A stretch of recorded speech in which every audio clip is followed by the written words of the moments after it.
Mga paps, pupunta nga tayo sa sa kainan. Kasi nagbinyag yung anak ni Sedi. Ayan. Tapos sa sobrang sunga natin, ewan natin yung susi sa loob ng hub na naman. Gutom na naman ata talaga ako no? Hello mga paps. Sobrang gutom ko nga mga paps, naiwan ko yung susi ko sa loob. Kaya naman kinuha ko na, tapos umalis na rin kami agad. Nandito na nga kami sa National Highway mga paps, kaya naman dire-diretso na lang to. Medyo malayo nga yung pupuntahan natin mga paps, kaya naman bibilisan na lang natin. Sa sobrang bilis nga natin mga paps, narating na nga natin itong kila Sedi. Tapos nakipark muna ako sa katabi nila para hindi nakaharang yung motor natin sa daan. Pwede mo park dito? Thank you.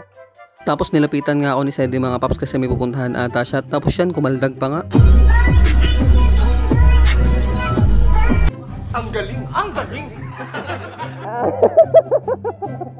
Angat ko na forma. So mga paps, nandito na tayo. Magkikilamot tayo. Nakapasok na nga kami mga paps, tapos nag-aantay na lang kami ng kasama. Kasi kala namin sobrang dami pa nila. Yun pala, nakauwi na lahat. Iniwan na naman kami. Pa-cellphone pa nga ako dyan mga paps, kala mo naman talaga may ginagawa. Kaya naman naisip kong kuhanan na lang yung mga cake at design niya.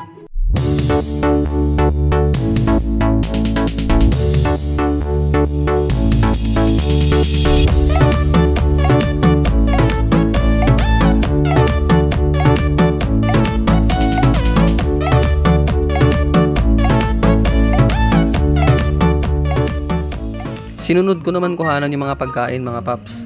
Ito nga, meron silang beans, meron silang igado, meron silang chicken curry, meron silang paborito nating adobong pato.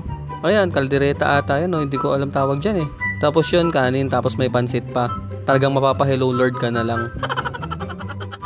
At ito naman yung asawa at anak si Sedi mga paps. Talaga namang hawig na hawig sa nanay eh, no? Hindi sa tatay. Ayun, medyo masungit nga mga paps. Wala pa daw kasi kaming inaabot. Kaldag boy!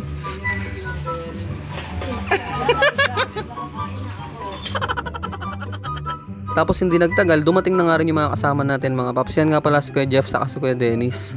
Hindi na nga namin pinatagal mga paps, kumuha na nga kami ng mga pagkain. At talaga namang tignan nyo, gutom na kaming lahat. Galit na kasi yung cobra sa tiyan namin mga paps. Kanya-kanyang kuha na nga kami dito mga paps ng paborito namin. Pero syempre ako, babanatan natin dyan yung beans na maraming karne. Hindi ko nga alam kung beans talaga to o karne na may konting beans.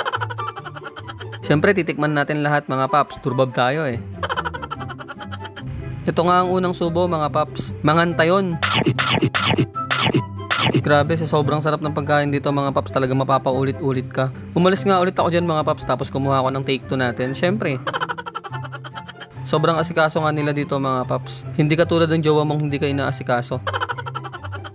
Ayaw kasing magpakuha ng mga kasama ko mga paps, kaya naman ako lang yung kinukuhanan. So sobrang sarap nga ng pagkain dito mga paps. Mapapalord, sana wag mo muna akong kunin.